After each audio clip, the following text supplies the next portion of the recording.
Trick or treat, trick or treat, trick or treat, nostalgia weed. When pumpkins fly and haunt your night, I'm a cameo.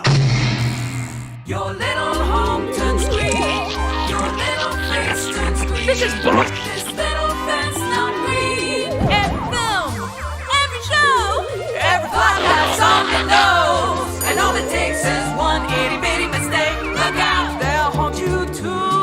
Trick or treat, trick or treat, trick or treat, nostalgia weed. When ghosts come knocking at your door, badly written jokes and more. You better hope they won't be mean on nostalgia weed. Let's see. One bashing of Christianity? Uh-huh. Psychic powers. Got it. A lovable scamp who's intellectually disabled. I'm gonna kill you in your sleep. What? I'm going to fill you in for free. Oh, great! Fill me in on what? I don't know, it sounded like what I actually said. Oh, wait a minute, I got someone on the airline. Hello? I'm sorry, Critic, but what am I picking up again? I'm putting in an order of Stephen King cliches for the review today. But doesn't Stephen King provide his own cliches? Well, it's not 100% his movie this time. What? Then why are you... Hold on, let me put you on hold. Still there? Nope. Well, let me know when you are. Malcolm? Still confused. So the movie today is technically based on a Stephen King story, but it had so little to do with it, he sued to get his name taken off of it. Wow, this was the movie that Stephen King wanted his name off of. I know, right? He actually can be embarrassed by something. So it has nothing to do with Stephen King. Well, that's what's so weird. Despite having nothing to do with the Stephen King story, they still loaded it up with Stephen King cliches. No kidding. Yeah, so I'm purchasing my own for this review. Here, give me a second. Still there? Trying not to be. Okay, just broken marriage, spunky kid, and abusive parents, and I think we're good. Oh, would you like an alcohol addiction for no extra charge? No, I work on YouTube. I see that enough. All right, well, your order's gonna be ready in 5. The audience doesn't care. I left prison for this. Okay, Malcolm, go pick them up. Wait, what name is it gonna be under? Lawnmower Man. Is your radio on? Oh, sorry. It's Stephen King time! Kinda!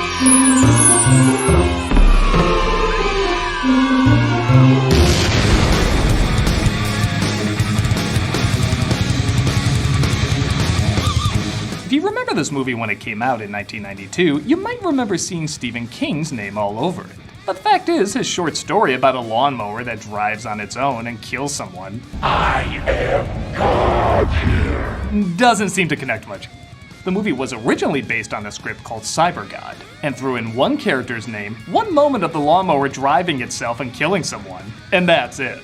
King came out saying, I ain't taking the rap on this, not my fault. and sued to have his name taken off the theatrical release, only to sue again to have his name taken off the VHS release as well. Pretty sneaky, sis. With that said, it is strange they didn't make the film more like Stephen King's story, as it has several Stephen King tropes riddled throughout the film. So this is definitely a first, a Stephen King story not based on a Stephen King story trying to be a Stephen King story when all it had to do was follow the Stephen King story. It's bizarre to say the least, and definitely worth looking over.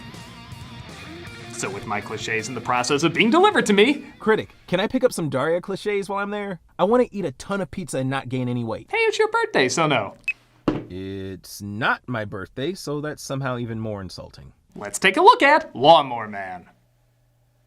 The film opens with text about virtual reality, its pros and cons. Mind control? Really? So that's why they've been pushing the new Clockwork Oculus. At Virtual Space Industries, which judging by the design looks like a division of Mwahaha Incorporated, one of the monkeys being given virtual reality goes insane and starts killing people. You sure this isn't from the same guy who directed Maximum Overdrive? This intro's phenomenal. It opens with Caesar breaking out of Nim, grabbing a gun, and shooting guards. It's so great, this is literally the first enemy you fight in the Super Nintendo game. God, I love the early 90s. It's still practically the 80s. I swear this whole scene exists just to give more credibility to the Killer Monkey episode of Frasier. And yeah, while we're at it, let's count the Stephen King tropes that are and aren't Stephen King tropes. Not my fault.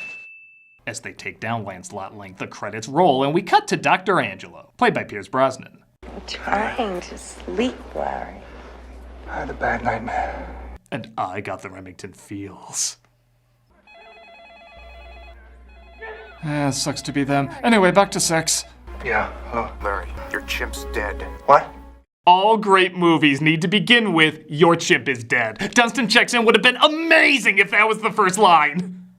Angelo, of course, works at Virtual Space Industries, who is trying to make the monkey smarter through his virtual reality, but now finds it's being put on hold.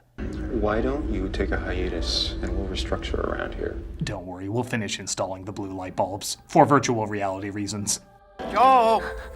We're introduced to Joe, played by Jeff Fahey, who's intellectually disabled. Not my fault. And spends most of his time mowing people's lawns. He doesn't get along with his co-worker, though, a bully named Jake. Not my fault. That's dangerous. He's smoking, Terry. Shut the fuck up and fill up your gas tank. So sadly, Jeff Fahey's performance is not exactly the best in this. Well, at least for the first half. I'll give credit, it doesn't come across as cynical or manipulative. I never got the impression he was doing an Oscar-bation performance like other actors. But not for a second did I ever believe this dude had a mental disability. Hi, Joe. Hi, Miss Parquette. That looks like a gun. Looks like you're working hard. Yeah, I'm a real hard worker. Yeah! Hey, you did it. Very good. Now, this can still work in something like The Stand. I never believed Bill Fagerbaki had a disability either, but he was given time to show his sincerity as a character. We knew his likes, dislikes, and identified enough with him. This movie was trimmed down so much, all we got was the bare minimum. If it isn't absolutely essential to the story, it's cut out. Which means Job never feels like a fully developed character, so we have a hard time sympathizing with him. Thankfully, other weird shit fills that gap though, like Dean Norris as the director of Virtual Space. Angelo's like O'Brien types, erratic. But we tolerate them here at the shop as long as they perform. His whole performance is spoken with his lips half a centimeter open and his webcam half a foot away. He took out two of my men in a way I've never seen before. Why does Hank Schrader think he's Marlon Brando from Superman? Precisely why we feel it's time for you to begin guiding his efforts. Specific charges listed herein against the individual. We want to know what effect it will have on a human subject. A chance for life, nonetheless. Dr. Angelo continues to test his virtual reality in his sex swing, but his wife fears he's loving it more than her. Falling, floating, and flying. So what's next? Fucking? Next? Pfft, that was phase 1! Their interactions might be the most obvious of the film's trimmings, as several different attitudes seem to collide in a matter of seconds. What are you so pissed off about? You said you were gonna take me to the city this weekend. I'm into reality, not this artificial reality. They straight up edit her out when she exits the movie in this painfully obvious ADR line. Goodbye, Larry. What a story, Mark. And before you say anything, yeah, I see it too. I was born dumb. I ain't got a good brain. It's 3D, too. Where are the glasses? Glasses? I'll see you tonight when I go to bed in my head movies. I still live in a world where riding the bus with my sister is a thing, so I can't be that mad. Hall of Fame? Really? After Angelo pours himself an Irish breakfast, we see his neighbor Peter getting beaten by his dad. Not my fault. Didn't I? Didn't I? DCFS should really know about this. Not that anybody around here would notify them. People in this town. Speaking of fatherly beatings, Job works for a man named Terry, whose brother is an abusive priest. Not my fault. Jesus, I'm starting to think this is more of a Stephen King story than the actual Stephen King story. Christ, is his hand always glued to alcohol? Not my fault. I have a game in my house that you might like to play. Would you like that? Angelo finally gets the idea to use his mind-altering virtual reality on Job. No, if you want to advance his brain, you have to star him on the second season of Reboot. Whether he realizes it or not, these games are slowly making him more intelligent. I mean, I don't know, this game looks hard as hell. If he can get through even 1 minute of it, that's longer than me. I have different games. I even have one that could help make you smarter. I already made an Oculus joke, right? Because I have a real good one ready to go. Oh, okay. The experiments are working as he becomes more and more intelligent. And they also seem to come with a personal trainer. Jesus, this guy's shredded! Does that lawnmower weigh the same as the wheel Conan pushed? Why are you standing there half naked, exposing yourself? What sort of perverted behavior is this? It's the early 90s. He doesn't know why a priest asking that is funny yet. He finds himself standing up to the priest, and seriously, did the makers of Quake design this office? I can't believe you went ahead and did this, Larry. It works with a human subject. It's incredible work, Larry. Super illegal, but incredible work. So of course, corporately, we're behind it. A young lady named Maureen, played by Jenny Wright, pulls into the gas station and expresses interest in getting the job done. Hey, don't look at me. She makes even more jokes like that. Well, I'm looking forward to having my lawn mowed soon. Perhaps your long, hard blade might collide with my frizzly, bushy hedge, and we can make sweet, steamy mulch together. Dirty hoe! Okay, that's enough for now. The bully is angry, though, because he called dibs. Hey, maybe if you did your Megan Fox impression, you'd get some, too.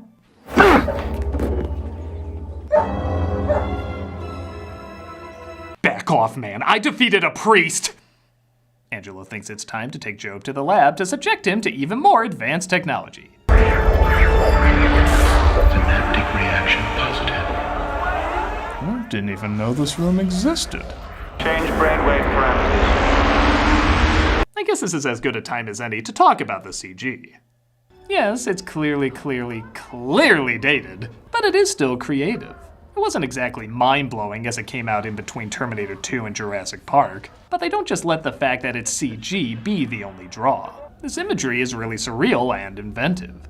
They clearly had a designer come in and lay this all out, as opposed to just tell someone generate a person flying and that'll be enough.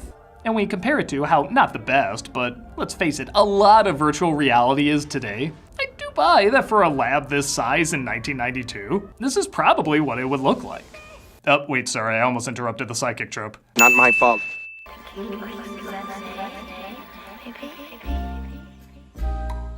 Psychic schmeikic, who couldn't read what she was thinking in that moment? We partake in a love scene right out of an awkward romance novel, which makes sense, he literally looks like an awkward romance novel. As his mental abilities get so strong, he can even move objects. I can read your mind. You have some strange fantasies. Come with me. I thought I just did. To the Riddler's lair! I'll see you on the inside. They get dressed up as Toonami mascots and enter Quest World, but his thoughts go too dark and he turns into a Spy Kids 3D monster. Honey, I didn't mean to hurt you. Unless you were into that. Were you into that? Sorry, the read the room part of my brain hasn't opened up yet.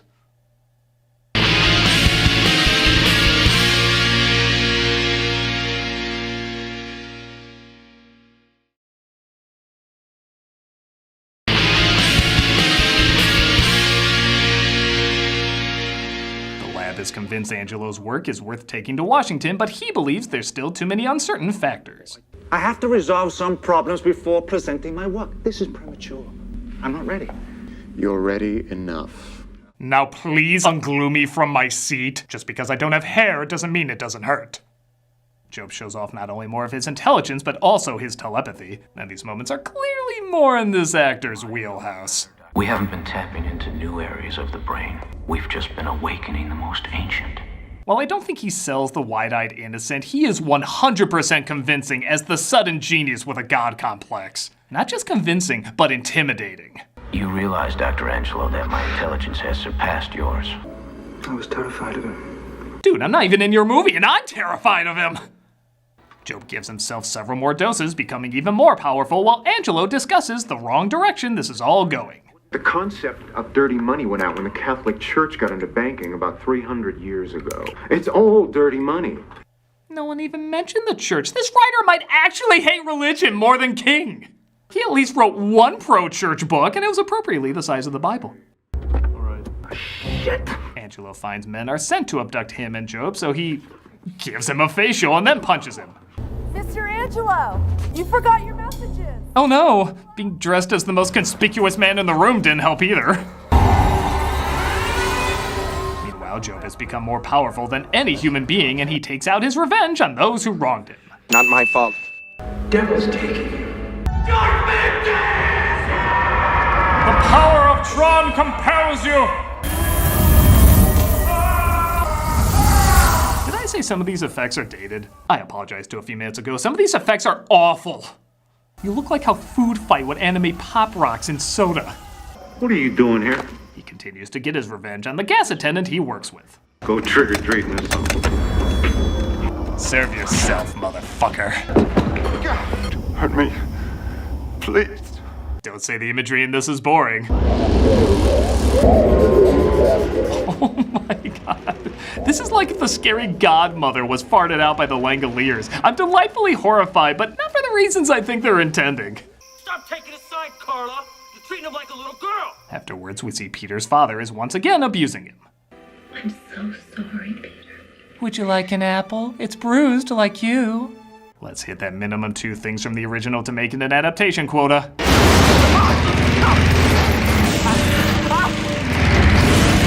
I know it's from the original, but even if it wasn't, this would still count as a Stephen King trope.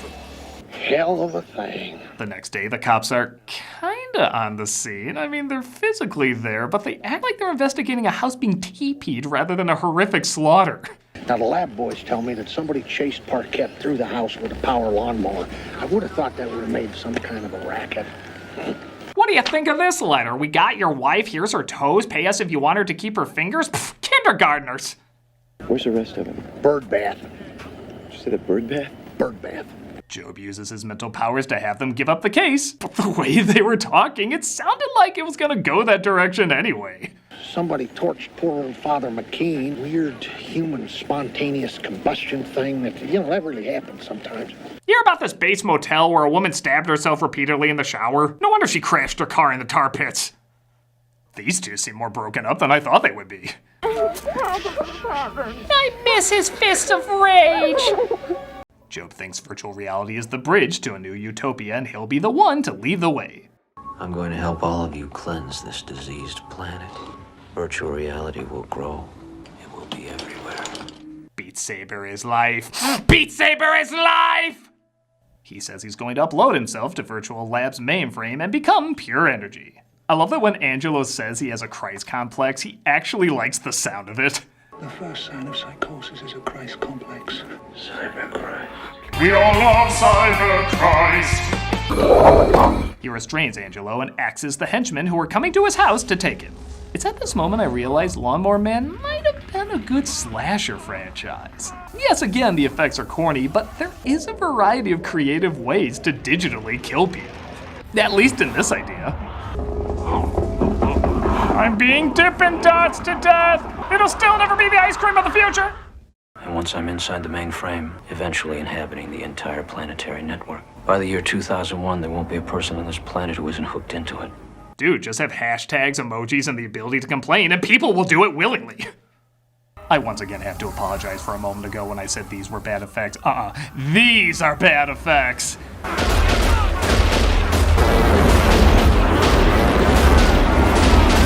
When we realized maybe we were too hard on Birdemic. Jesus, they must have used an entire RAM on this scene. It crashed 4 times when they exported it as a GIF file. I have to go now, Terry. Well, okay, Job. Job manipulates Terry to drive him, but one of the guards shoots him down, resulting in one of my favorite underreactions of the movie. Rude. Bye. He gets his last revenge by killing people through Wonka vision, but Peter and his mother help Angelo escape, and they try to stop Job from transferring his body into the mainframe, which causes him to deflate like a fucking cartoon. Job, what's happened? Didn't Judge Doom use that to pass as human? The CG gets pretty fun again when he becomes fully digital and tries to hack the system to get into the databases. You did this! You cut the network connections, but I'll find a way out! Again, it looks and moves cheap, but his design is very memorable, and the way they visually show him trying to break the code is pretty clever. What are you hiding? Angelo tries to stop him, but it looks like bombs are set to blow the place up, and Peter is trapped inside as well. Peter is here. Save him. Joe, come back with me. Hurry! Before I N64 myself into Vincent D'Onofrio. Get down, Peter, quick! Look out! The model's gonna blow! You mean it'll explode? No, it'll just blow. We oddly spent all our money on this rusting, deflated Job tent. July 10th. I won't let Job's death be for nothing. It'll give me an excuse to drink even harder. It's 5 a.m. somewhere. I'm taking my work underground. If we can somehow Embrace our wisdom. This technology will free the mind of man. Or I don't know, maybe I'll just make a dumb Rick and Morty game or something. But all the phones of the world start ringing, which was Job's sign if he ever made it through.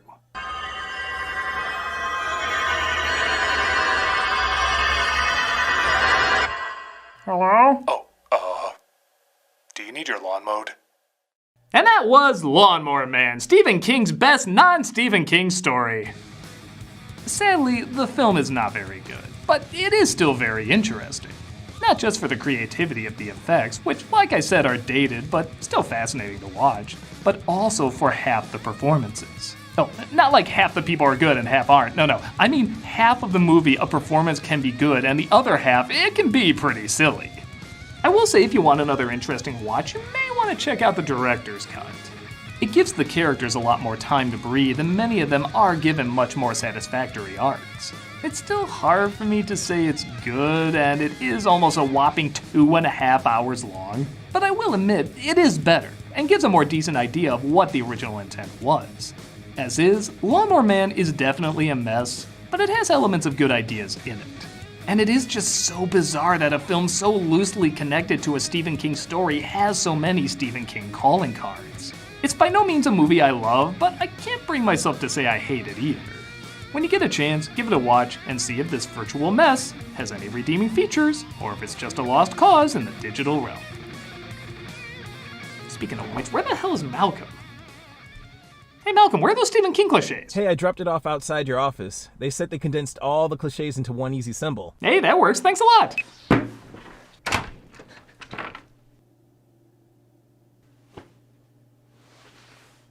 Happy Halloween, a time of deadly spirits.